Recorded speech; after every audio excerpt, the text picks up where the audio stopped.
Hola, muy buenas tardes. Mi nombre es Álvaro Bautista Flores y en esta ocasión, aprovechando el espacio que brinda la Facultad de Derecho de la Universidad Nacional de La Matanza, en este espacio que se denomina Debates y Combates del Derecho Administrativo y Constitucional, vamos a abordar una temática que a mi juicio es muy vidriosa y polémica en un contexto como el que está atravesando a la Argentina de emergencia por conducto de la pandemia COVID-19, como lo representan las limitaciones al dominio por razones de interés público en, como ya dije anteriormente, estos contextos de emergencia.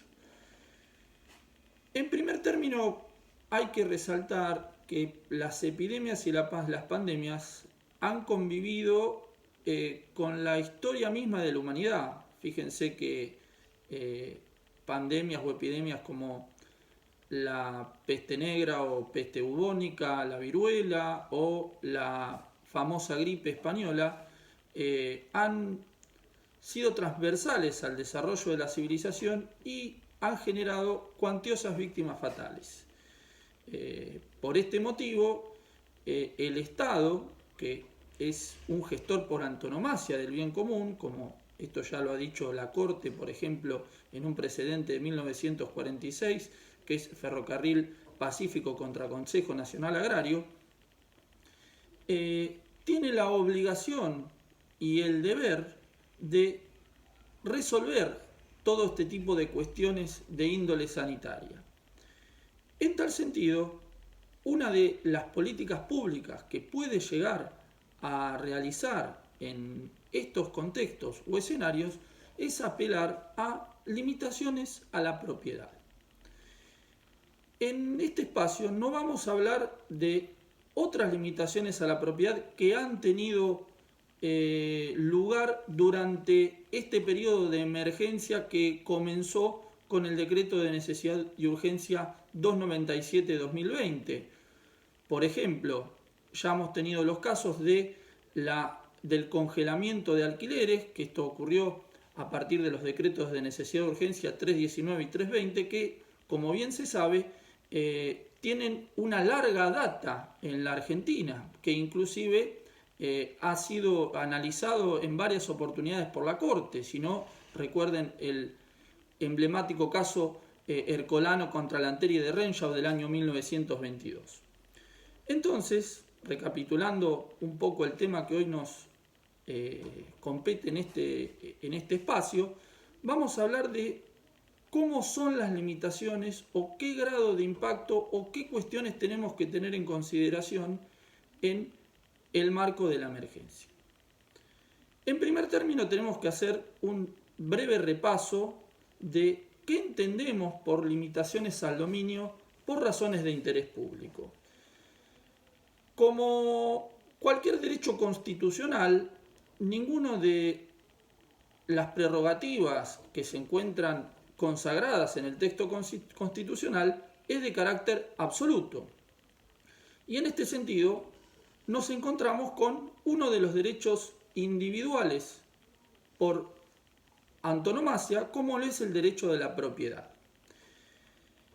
En aras de armonizar los intereses particulares con los intereses generales, que son los que representaría la mayoría o la sociedad en su conjunto, es donde aparecen estas limitaciones al dominio por razones de interés público. Entonces, encontramos a las restricciones administrativas, las servidumbres administrativas, las requisas o requisiciones de bienes, las ocupaciones temporáneas y la expropiación por causa de utilidad pública.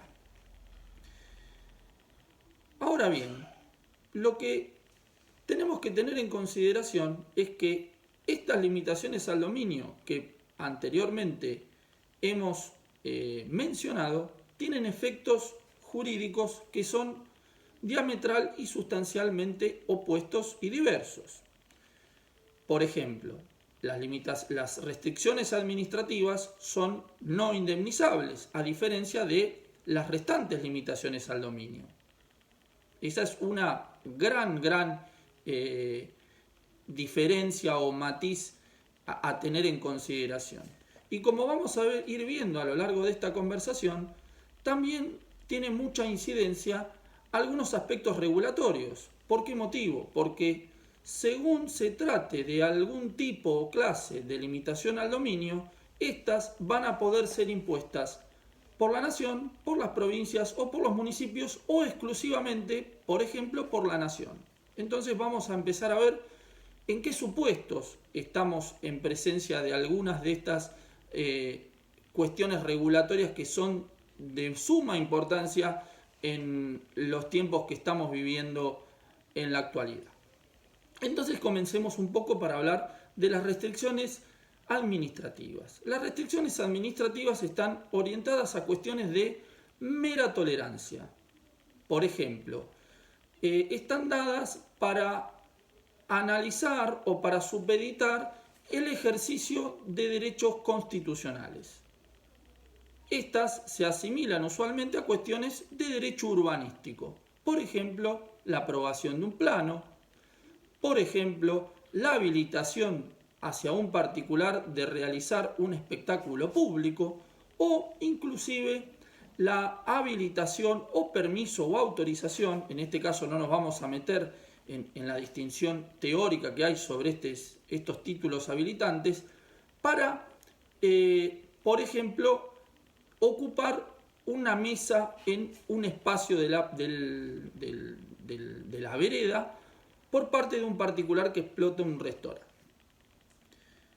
Como dijimos anteriormente, estas limitaciones al dominio, que se llaman restricciones administrativas, no son indemnizables y tienen la particularidad de que, como son regidas exclusivamente por el derecho administrativo, son por regla locales. ¿Esto qué quiere decir? Que su regulación le corresponde principalmente a las provincias y a las municipalidades. Y en este caso yo voy a ser aún más enfático porque por regla le corresponderían a las municipalidades porque son como se denomina, la célula del gobierno, de la forma de Estado federal.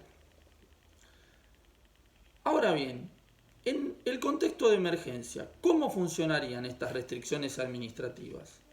Vamos a ver que hay muchos ejemplos sobre esto. En primer término, el DNU 297 de 2020, que es con el cual se inicia la emergencia sanitaria, estableció una limitación que después fue replicada a nivel provincial y municipal respecto de eventos masivos. Es decir, la prohibición de un recital, de un partido de fútbol, conlleva una restricción administrativa, la cual, esto después deberá analizarse, si correspondería a algún tipo de indemnización.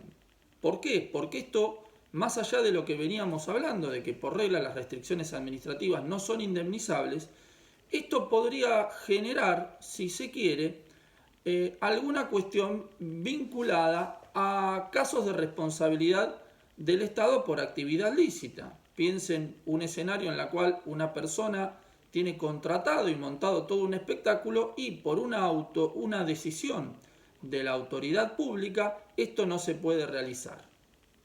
Hay que ver qué sucede. ¿Por qué? Porque el fundamento de esta decisión no es una cuestión de oportunidad, mérito y conveniencia anclada en cuestiones discrecionales, sino que obedece a una situación de pandemia o epidemia, la cual hay que ver qué es lo que sucede en las interpretaciones jurisprudenciales que van a venir en estos tiempos, si se trata o no de un supuesto de fuerza mayor.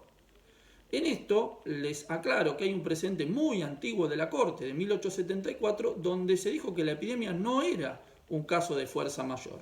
Así que veremos qué sucede con este tipo de cuestiones.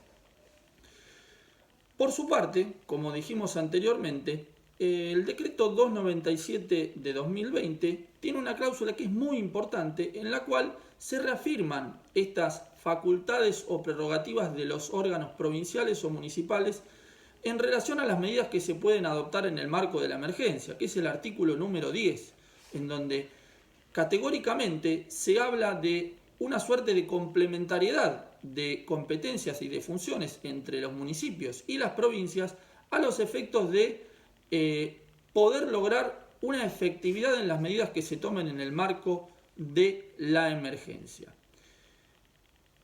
Por ello, por ejemplo, podemos citar algunas normas que han tenido o han sido tomadas o analizadas por algunos medios de comunicación. Hay que ver una cosa, que es que, como dijimos anteriormente, las restricciones administrativas se anclan usualmente en cuestiones urbanísticas. En muchos municipios, por ejemplo en la provincia de Buenos Aires, gran parte de estas cuestiones urbanísticas, de sus competencias, se propagan hacia los que son los emprendimientos urbanísticos, que hoy en día son caracterizados como conjuntos inmobiliarios por el Código Civil y Comercial de la Nación. En este sentido, se han emitido diversas normas que han, si se quiere, regulado, restringido ciertos usos en clubes de campo o barrios privados. Esto sucedió en un decreto que es el 599 de 2020 en la Municipalidad de Pilar, en la cual se estableció que las restricciones ambulatorias, valga la reiteración del aislamiento preventivo y obligatorio, se extendían a los espacios comunes de los denominados vulgarmente como countries. Entonces, este es un ejemplo típico de una medida o una restricción administrativa en un contexto de emergencia. Probablemente esta cuestión no sería razonable en un contexto normal, por así decirlo. Sobre este punto estamos incluyendo otra cuestión que es elemental, que quizá por error fue soslayada, que ¿cuál es? El artículo 28 de la Constitución Nacional. Ninguna restricción al dominio, sea cual fuere su intensidad, puede prescindir de esta norma básica y señera que tiene la Constitución para regular cualquier tipo de institución o conducta. Continuemos. Vamos a ver ahora un poco el análisis de lo que es o lo que son las requisas o requisiciones. ¿Qué son las requisas o requisiciones? Esto es un instituto o una limitación al dominio que tiene su origen, por lo menos en el derecho público argentino, en las necesidades que se daban en contextos de guerra más que nada interna, entre las distintas facciones que había o que funcionaban dentro de lo que es el territorio actual argentino, es decir, los caudillos, en las cuales venían los ejércitos o cuerpos armados y tomaban determinados insumos a los efectos de volcarlos en sus combates, que fueron los que marcaron un poco la anarquía que tuvo nuestro país hasta la unión nacional que se dio a través del periodo del poder constituyente originario entre 1853 y 1860. Amén de esta cuestión histórica, que ahora en breve la vamos a volver a retomar, la requisa implica un modo de extinción del dominio. Una cosa importante es que en las restricciones administrativas el dominio no se extingue, sino que es una cuestión que convive con la restricción. En estas requisas se produce la extinción, es decir, el dominio se pierde, y habitualmente se trata de la toma de bienes muebles o de servicios, es decir, alguna actividad que se le exige a un particular determinado. ¿Qué peculiaridad tiene la requisa? Que la requisa se genera como supuesto indispensable para su legitimidad en una situación o contexto de emergencia. Básicamente lo que ha mencionado la doctrina es un estado de necesidad. ¿Y cuándo se da este estado de necesidad? En supuestos como los que estamos transitando hoy en día. Pandemias, epidemias y fundamentalmente la creación de un supuesto bélico, es decir, una guerra. ¿Y por qué esto es importante? Sobre todo en la información que recibimos muchas veces de los medios de comunicación, en que cuando estamos hablando de las requisas es importante hacer una distinción entre lo que se entiende o no por estado de guerra. Y ahora vamos a explicarlo. Las requisas pueden ser militares o civiles. Las requisas militares tienen anclaje directo, primero en la Constitución Nacional. ¿Por qué? Porque el único que puede realizar requisas militares es el Estado Nacional, porque los poderes de guerra fueron delegados al Estado Nacional, es decir, al gobierno federal, y están regidos por una ley que es la 23.554. En cambio, las requisas civiles son institutos, es decir, una limitación al dominio que puede ser ejercida en forma concurrente, tanto por la nación, por las provincias y, a mi juicio, también por los municipios. ¿Cuáles serían los requisitos de procedencia de estas requisas o requisiciones? Que, como vamos a ver luego, podría ser la toma de alimentos, productos o medicamentos en algunas empresas. Está dado por la necesidad de una ley previa y la necesidad de una indemnización. Si estos dos supuestos no están, estamos técnicamente ante la presencia de una confiscación, que la confiscación es un instituto que está prohibido y para siempre en el ordenamiento constitucional argentino. Entonces, la requisa podría ser civil y en este caso, como dijimos anteriormente, aplicada por la provincia, la nación o los municipios. Ahora bien, resulta como muy complejo en situaciones de emergencia o urgencia ver el modo de tener una ley previa que pueda regular estas cuestiones. Fíjense si no que desde que acontecieron estos hechos, todas las normas que han salido han venido por vía del Poder Ejecutivo y más precisamente a través del instituto previsto en el 99, inciso 3 de la Constitución Nacional, es decir, los famosos DNU o decretos de necesidad y urgencia.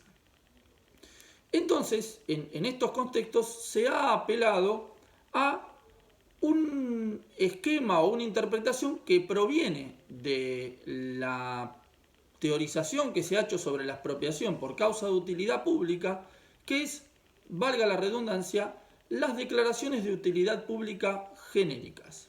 Es decir, a partir de una autorización que otorga una norma determinada, es a partir de allí donde se puede llegar a utilizar la requisa.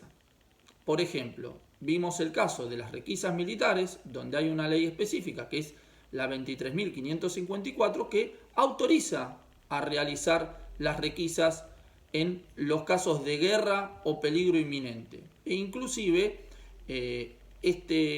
esta posibilidad fue inclusive avalada por la Corte en un precedente que se registra en Fallos 313, página 1500, en donde se trataban de requisas militares en el contexto del último y penoso episodio bélico que tuvo la Argentina, como fueron la guerra de las Malvinas. En este contexto tenemos algunos casos que a su vez podrían tener alguna aplicación en el contexto que estamos viviendo. Uno de ellos es apelar a la ley de abastecimiento. El artículo 14 de la ley de abastecimiento, según la última reforma del año 2014, menciona la posibilidad de hacer requisas, por ejemplo. Y si nos vamos a la provincia de Buenos Aires, la ley de medicamentos de la provincia de Buenos Aires, que es la 11.405, en su artículo 24, también contempla la posibilidad de efectuar requisiciones de medicamentos. Ahora bien, ¿es razonable aplicar siempre una requisición? Es ahí donde viene el quid o la cuestión de índole o de tinte política. ¿Por qué? Porque es una herramienta, si se quiere, extrema. ¿Por qué? Porque apunta a una extracción coactiva de una propiedad privada. Obviamente que esto tiene que tener indemnización porque si no caemos en una confiscación y ahí directamente lo que se está poniendo en juego y en riesgo es el Estado de Derecho. Pero si seguimos en este escenario de escasez de productos o como estuvimos viendo en supuestos de procedimientos de selección donde es muy difícil encontrar un precio razonable, estos institutos podrían llegar a tener alguna virtualidad. ¿Qué otros mecanismos o limitaciones al dominio encontramos y que pueden tener aplicación en estos escenarios? La ocupación temporánea. La ocupación temporánea, como bien lo dice su nombre, implica la instalación temporal o por un lapso específico, determinado, determinable, del Estado sobre un bien que le pertenece a un particular. Fíjense que cuando comenzó a analizarse en Argentina la progresión de la pandemia en Europa, se habló mucho de la estatización de hospitales.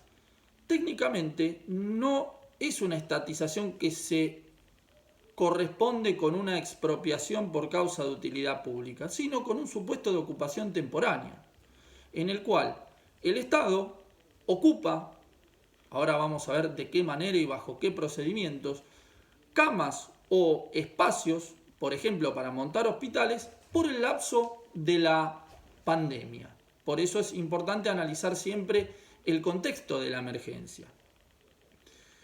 Así las cosas, la ocupación temporánea también puede ser regulada tanto por la nación, la provincia o los municipios. ¿Cuál es el sustento que tiene la ocupación temporánea? Que como dijimos, no extingue el dominio como sí ocurre en la requisa, sino que lo deja latente, es decir, únicamente la limitación es temporal. La ocupación temporánea a nivel nacional la tenemos regulada en la Ley General de Expropiaciones, que es la Ley 21.499. La ley, que la vamos a tomar un poco de ejemplo para analizar este instituto, distingue dos supuestos diferenciados. ¿Cuál es? La ocupación temporánea normal y la ocupación temporánea anormal. ¿Cómo es la distinción que realiza la ley? Que a mi juicio es bastante vidriosa y puede conllevar a algún supuesto peligroso en cuanto a su utilización. La ocupación temporánea anormal implica un estado de necesidad absolutamente extremo, algo que no admite ningún tipo de premura para su realización. Si uno se pone a leer, por ejemplo, Marienhof, explica que este supuesto se puede dar cuando hay una persona enferma en la calle, hay un automóvil en la puerta o en la vereda y se apela a utilizar el automóvil para trasladar a esa persona a un nosocomio para que sea atendida y obviamente pueda hacer valer su derecho a la vida. Entonces, la situación que se da es analizar si esta cuestión puede ser aplicada a contextos como este, de emergencia, o si para que esto se dé tiene que darse un supuesto aún más grave. Pensemos, por ejemplo, una cosa que hasta aún no ha pasado, un desborde de los hospitales. ¿Y por qué son importantes las diferencias? Como ahora vamos a seguir analizando. La ocupación anormal implica que la autoridad administrativa puede disponer directamente del bien. Es decir, estaríamos utilizando otra vez la teoría de esa declaración de utilidad pública genérica que da la norma. Y a partir de ahí, posteriormente se regularizarían las cuestiones sucesivas, es decir, la indemnización, que en el caso de la ocupación temporánea normal, la norma únicamente menciona al resarcimiento de los daños. Y por el otro lado, tenemos a la ocupación temporánea normal, que implica la necesidad del dictado de una ley que establezca, o más bien haga, la declaración de utilidad pública por un periodo o hasta una condición determinada. Si nos circunscribimos al caso que hoy nos convoca, la ocupación temporánea que pueda declararse debería realizarse hasta la finalización de la emergencia sanitaria o, por ejemplo, por un periodo de 4, 5, 6 meses o el tiempo que disponga el Congreso. Siempre, si nos orientamos a la esfera nacional, la ocupación temporaria no va a poder durar más de 2 años. ¿Por qué? Porque si dura más de 2 años, hay una interpretación que realiza la propia norma, que es la 21.499, de que si dura más de 2 años se entiende como que es una expropiación. Ahora es preciso hablar de cuestiones que son transversales a estos aspectos que vimos con antelación. El primero, que me parece muy trascendente que se analice, es el instrumento que se utiliza para motorizar la declaración de utilidad pública, ya sea tanto para una requisa, para una ocupación temporánea o para una expropiación. En todos los casos, esta modalidad tiene que ser realizada por el Congreso de la Nación o por las legislaturas, en el caso de las provincias, o por los consejos deliberantes, en el caso de los municipios. Si bien, y si se hace una lectura del 99, inciso 3, la propiedad como tal no figura como una de las limitaciones al ejercicio de los decretos de necesidad y urgencia, si, por ejemplo, reparamos en el artículo 17 de la Constitución, nos habla del término ley. Esto es una cuestión atribuida expresamente al Congreso. Ir a una interpretación divergente de esta cuestión puede ocasionar una interpretación, a nuestro juicio, muy riesgosa. E inclusive, por eso entiendo que hasta el momento, con buen tino, no se ha utilizado este mecanismo con un DNU, puede dejar la puerta abierta a movimientos que pongan en cierta duda el Estado de Derecho. Inclusive, la Corte Suprema de Justicia ha dicho que esta función es esencialmente política, es decir, la de las limitaciones al dominio profundas, como una expropiación o una ocupación temporánea, y le corresponden al Congreso. Esto lo dijo la Corte en un precedente de 1989 que se registra en Fallos 312, página 1725, que es el famoso caso de Sociedad Compañía Azucarera.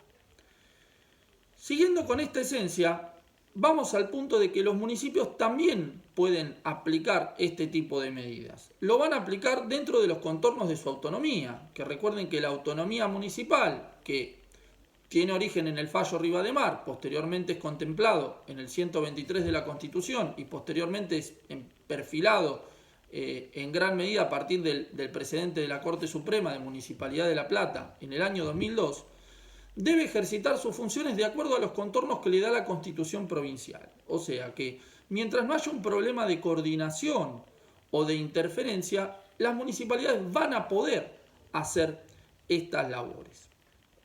Finalmente, nos encontramos con el caso de las expropiaciones por causa de utilidad pública. Con ella nos vamos a encontrar en el mismo problema o la misma situación que en la ocupación temporánea. Si hacemos un análisis de la 21.499, no vamos a encontrar ninguna declaración de utilidad genérica para supuestos de epidemia, lo cual, si habría que realizar alguna expropiación, indefectiblemente esto va a tener que pasar por el Congreso de la Nación. Distinta es la situación, por ejemplo, en la provincia de Buenos Aires, donde tenemos un artículo, que es el artículo 53 de la Ley de Expropiaciones Provincial, que es la Ley 5.708, que establece la posibilidad de tomar propiedad y después regularizar la situación en casos de epidemia. Si bien la jurisprudencia ha mencionado que este artículo es el que da la posibilidad de realizar ocupaciones temporáneas en la provincia, tranquilamente podría ser extendido como un supuesto de declaración de utilidad pública genérica. Bueno, entiendo que en el contexto que estamos viviendo, estas pueden ser las aplicaciones que tienen las limitaciones al dominio por razones de interés público, que desde mi óptica deben ser utilizadas como una suerte de última ratio. Es decir, como mencionó Bielsa en su momento, cuando ha fracasado apelar a la solidaridad o al patriotismo, es donde lamentablemente van a tener que comenzar este tipo de medidas.